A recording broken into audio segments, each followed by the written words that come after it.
श्री स्वामी समर्थ। जय जय स्वामी समर्थ। तर तुमचे सगळ्यांचे या चॅनलवर खूप खूप मनापासून स्वागत आहे।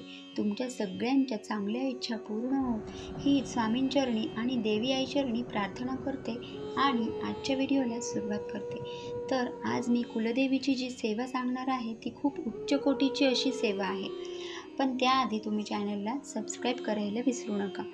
तर आज जी काही सेवा सांगणार आहे ती कुलदेवीची आहे। तर कुलदेवीची सेवा ही आपण का करावी, तर आपल्या कुळाचं रक्षण ही कुलदेवी करत असते। त्यामुळे कुठलेही काम करताना किंवा घरातील पूजा असताना, कुठले सण समारंभ व्रत वैकल्य करताना आपण आधी आपल्या कुलदेवीला मान द्यायला पाहिजे, तिचा मानपान केला पाहिजे, तिला स्मरलं पाहिजे आणि त्यानंतरच कुठल्याही कामाची किंवा कुठल्याही सेवेची सुरुवात केली पाहिजे।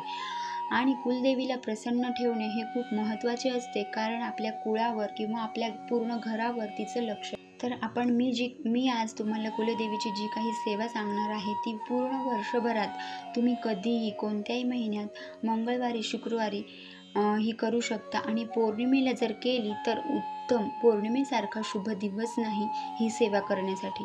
तर ही सेवा करताना तुम्हाला संकल्पयुक्त करायची आहे। 11 दिवस 21 दिवस या प्रकारे करायची आहे।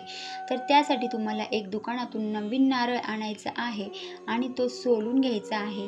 तो सोलून देवासमोर बसायचा आहे। देवासमोर एक पाट ठेवायचा आहे, पाटावर तो नारळ ठेवायचा आहे।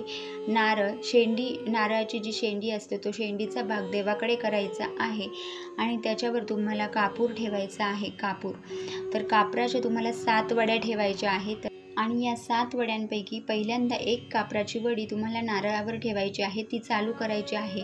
आणि ते कापूर चालू केल्यानंतर, पेटवल्यानंतर तुम्हाला या मंत्राचा जप करायचा आहे। ओम चैतन्य कुलदेवता जागृत जागृत स्वाहा।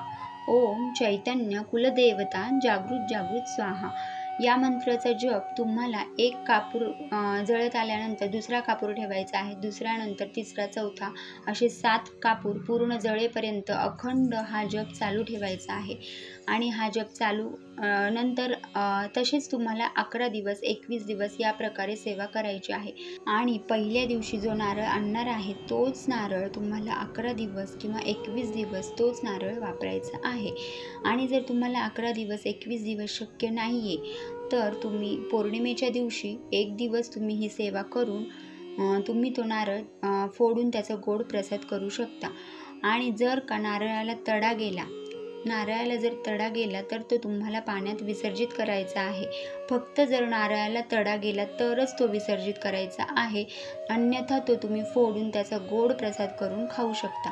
तर अशी ही उच्च कोटीची सेवा नक्की करून पहा आणि त्याचा तुम्हाला अनुभव आल्याशिवाय राहणार नाही। तर आजचा हा सुंदर व्हिडिओ कसा वाटला ते कमेंटमध्ये नक्की सांगा। लाईक, शेअर आणि सबस्क्राईब करायला विसरू नका। श्री स्वामी समर्थ। धन्यवाद।